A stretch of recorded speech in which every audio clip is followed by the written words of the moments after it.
Hi, everyone. We're attending many meetings virtually, even though all of us prefer to attend them in person.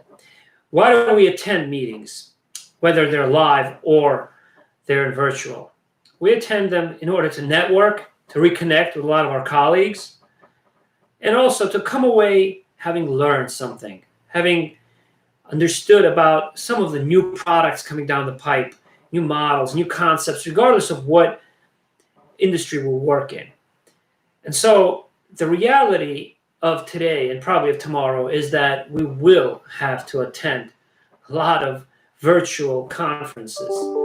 But what I want to talk to today about with you is how do we apply adult learning principles to increase the engagement and the education from the virtual conference meetings that we attend, since these two are the primary goals of why we attend them in the first place.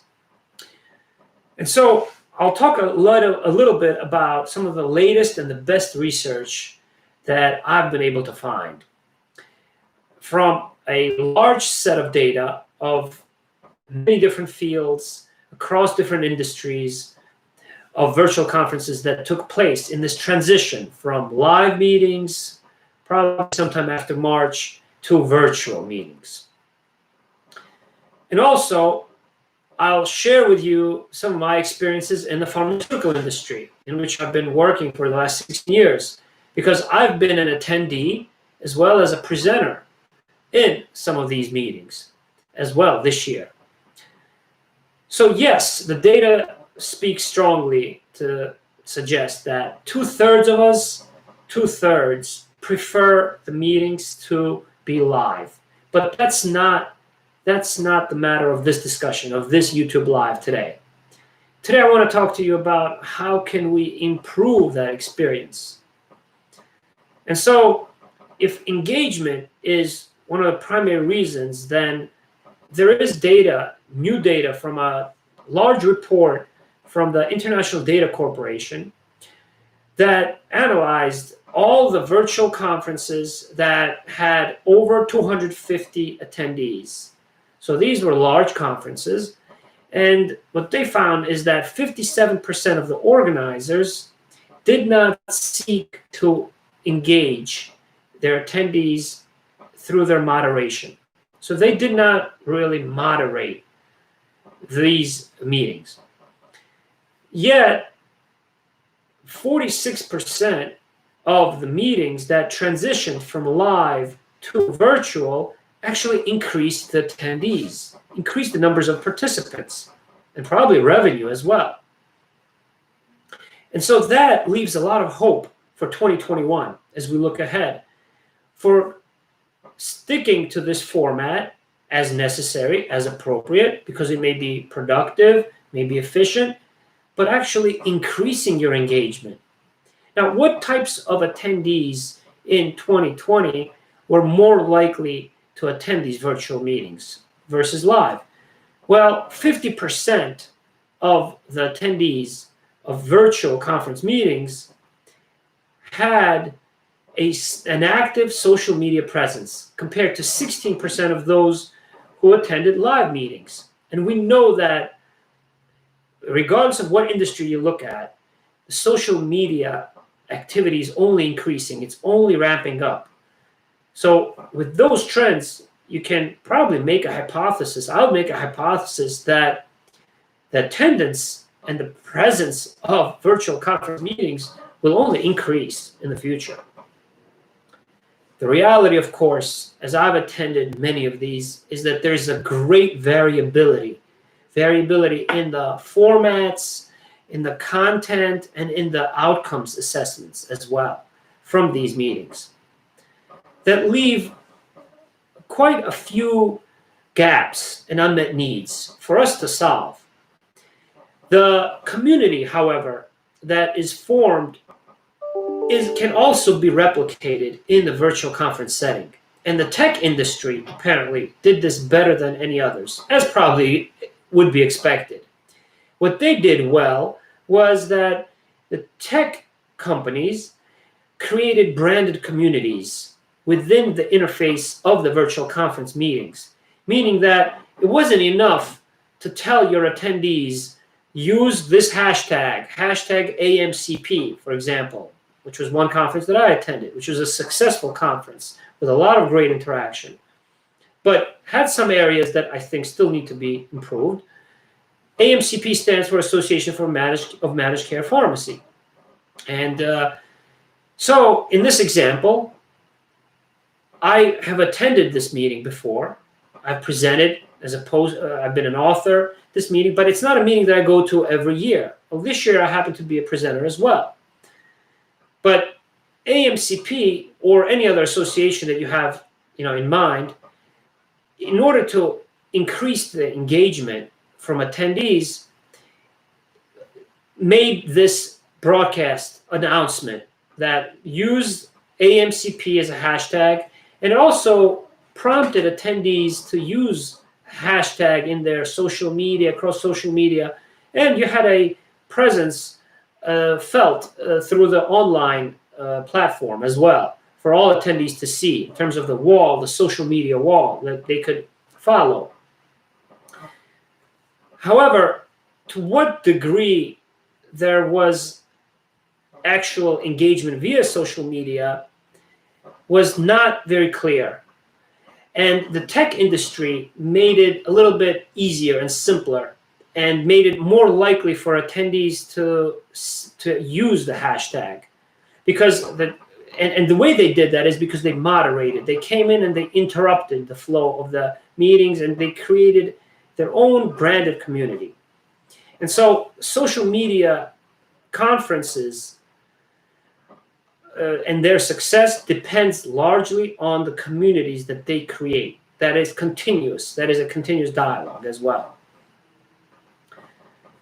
33% of all of these meetings across many fields felt that the meetings exceeded their expectations in these surveys, these large surveys, in this large set of data.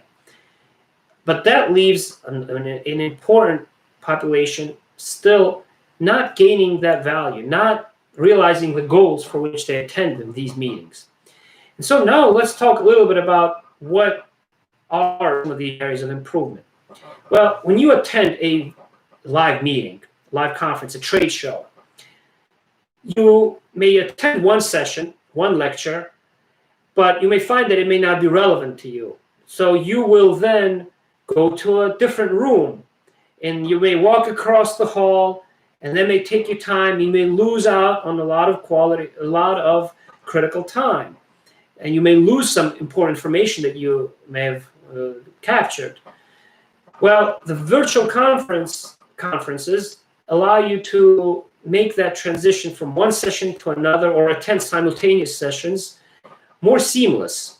However, what I found and what a lot of attendees, I think, experienced this year is that you have a redundance of windows open. As you attend one session, after you log in, you register, you try to close out of it, there's another window that the interface forces you to open. So you have multiple windows. You don't know which session is which, just because of the way our browsers are.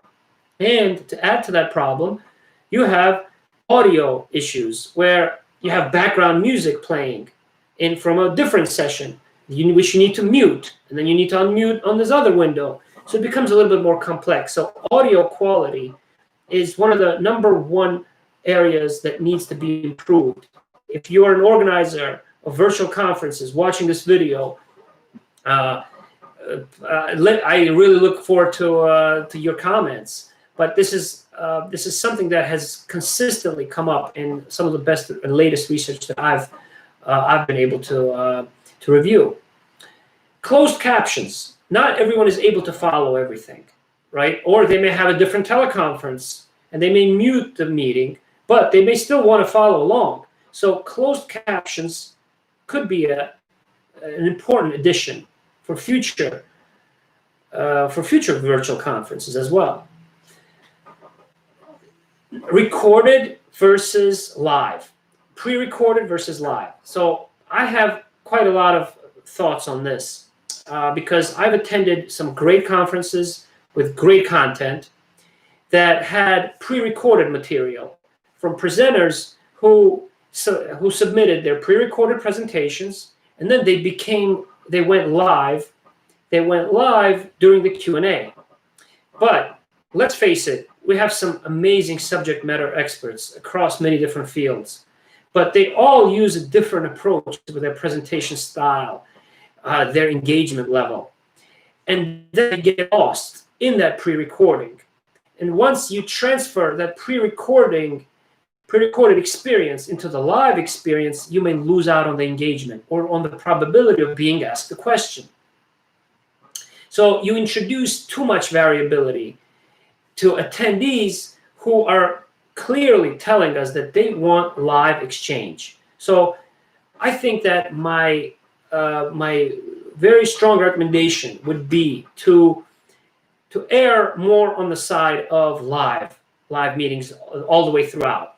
When you require presenters to actually present live, just like they would if they were to attend a live conference, virtual conference, and to present there, you ask for more accountability, and you also raise the level of engagement. Raise the level of engagement among the attendees. So at the meeting that I talked to you about, AMCP, for example, I was able to reconnect with some colleagues with whom I hadn't talked to in 10 years, in over 10 years. Colleagues, acquaintances, and so forth. And that was because of the simplicity, the simple access to other attendees, meaning that I could open the link to all the attendees. Each attendee's name was clickable. You could click it, and then you would immediately ask for a request to meet with them, and you would meet with them one-on-one via video. So that was a great way to network with them. However, the poster sessions were less attended, and probably in many industries and many scientific fields, the poster sessions are a chance for you to have more intimate, more in-depth relationships that form, but you don't have as much of a reach, as wide of a reach in general. It's not always the case. But in the virtual conferences that I've seen, in the poster sessions, you really have this PDF that you present before, or a PowerPoint, and then you moderate the chat. So there's a chat that people can choose to attend, but you have to make that access to those posters easy and simple and convenient. So in my case, it wasn't as much interaction that I saw from the poster. Even though I had moderated it, I tried to moderate it. I actually posted it beforehand, invited a lot of people, colleagues, and everywhere across social media.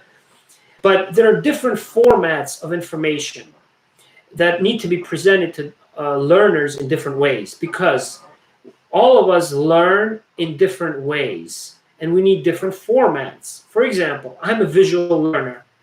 Okay, I have trouble and difficulty remembering song lyrics throughout my whole life.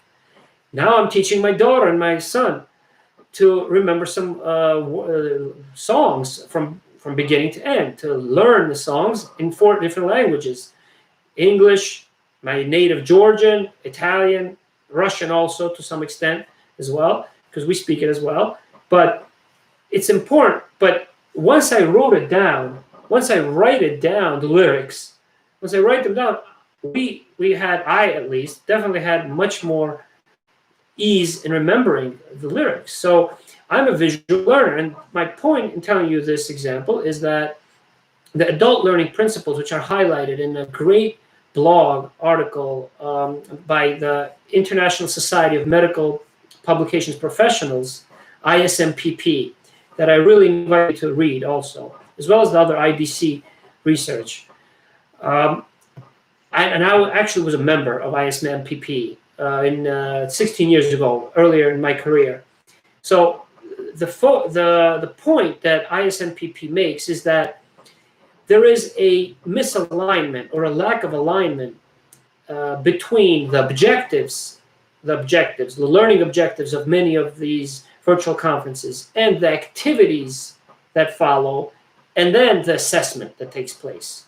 So that's an important area of improvement, where the objectives are not consistent with the activities that take place.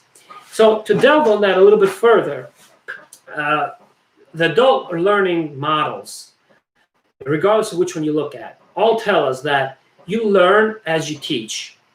But in order to examine what you learn, you need someone else to test you, right? But you also need experiential, you need to be involved. Just like Ben Franklin says, tell me and I forget, teach me and I remember, involve me and I learn.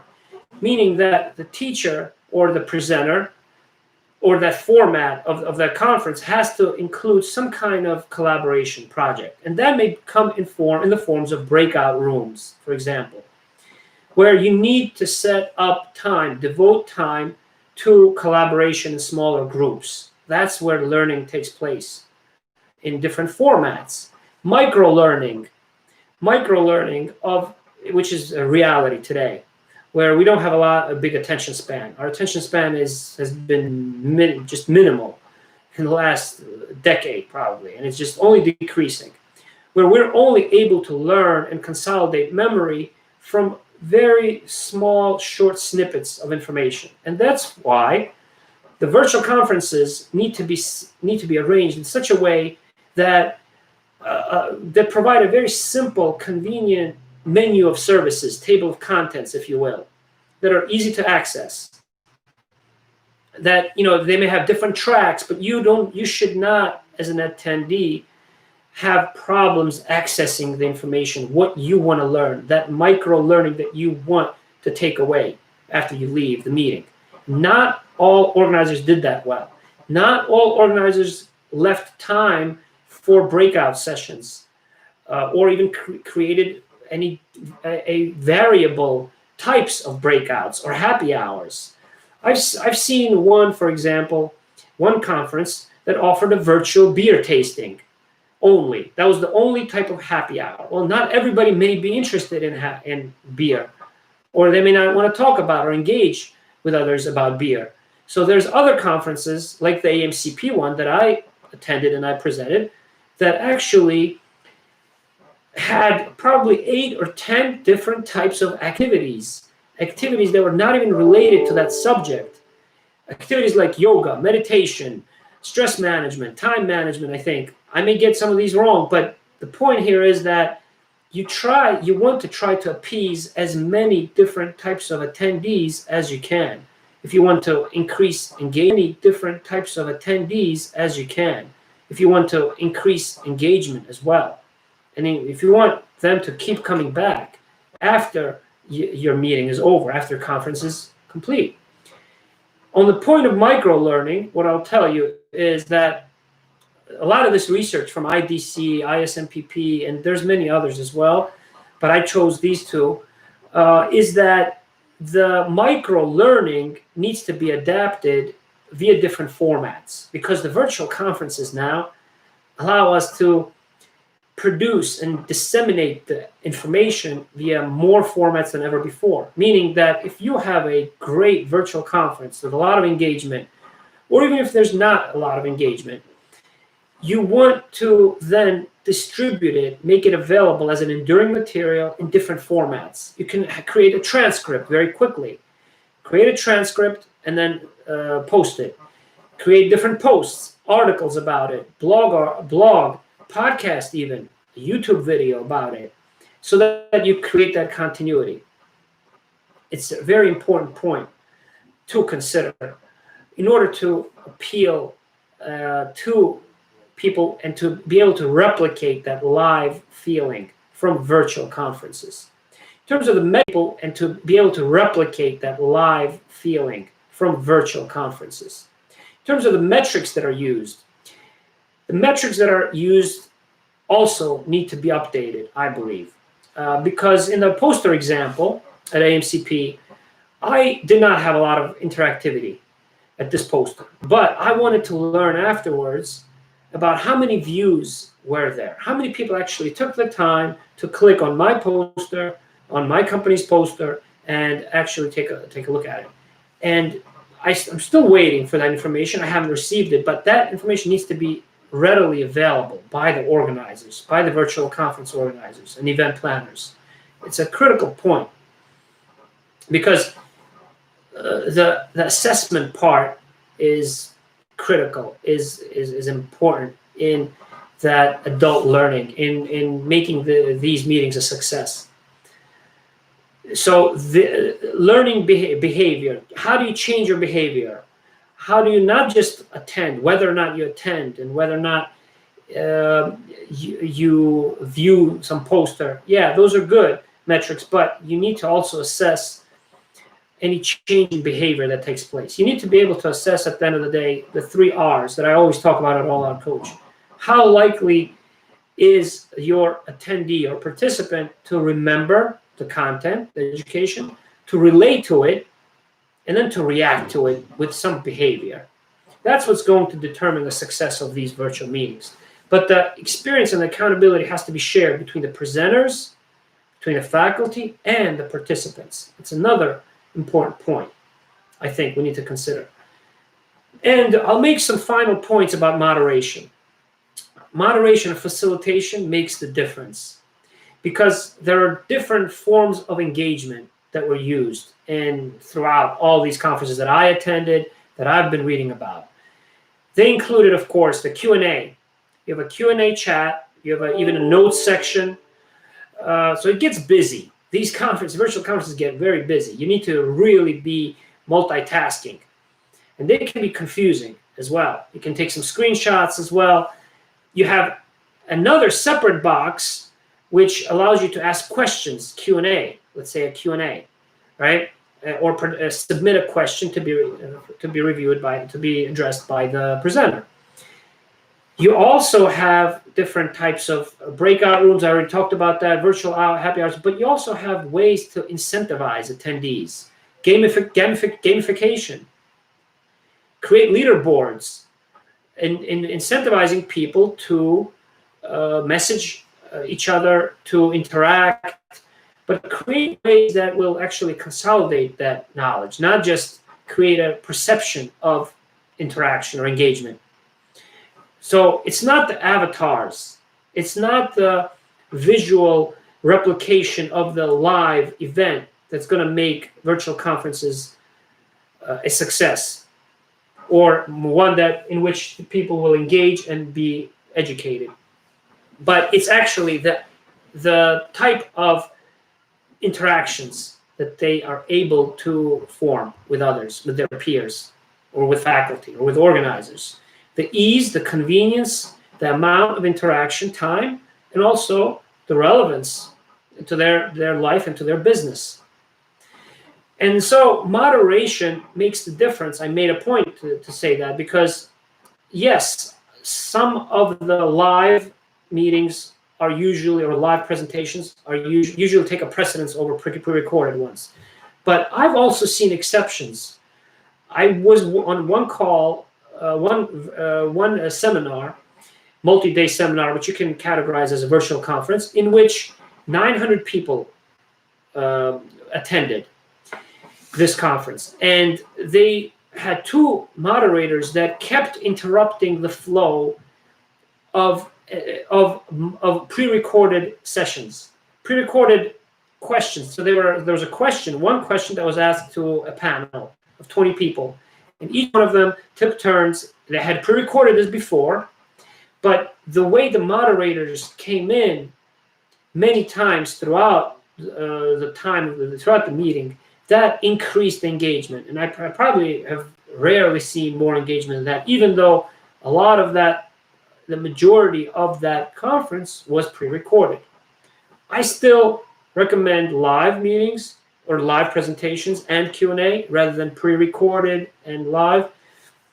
I know that it may not be always convenient, but always aim for live presentations in which you have more dialogue. So this is my report on 2020 virtual conferences. I know that we have quite a lot of room to improve for next year, but still a lot of hope, a lot of great successes. And where, I actually attended one conference in which the manufacturers or the exhibitors had a booth. There was a networking session, and you had a table surrounded by 4 chairs, and these 4 chairs were populated by not avatars, but just names of people who took an interest in learning more about your company and your products. And I was very quickly then connected to a quick Zoom within that same interface without even opening a new window, and it had 4 different small windows, live windows, and we interacted live. So that was a best practice for me. So you combine the best of the technology with the engagement as well. I'll close with one important message from IDC, International Data Corporation, that did a lot of this research. They are a conversation that you want to stimulate. It's not a broadcast of information. It's a subtle difference, but if you take it to heart, you can improve the experiences of the virtual conference meetings next year. Let me know what questions you have, what comments you have. And have a great weekend. And Thanksgiving next week from Tim, All Out Coach. Make sure to subscribe, share this with others that may find it helpful, and leave me some comments as well, of course. Thanks, guys.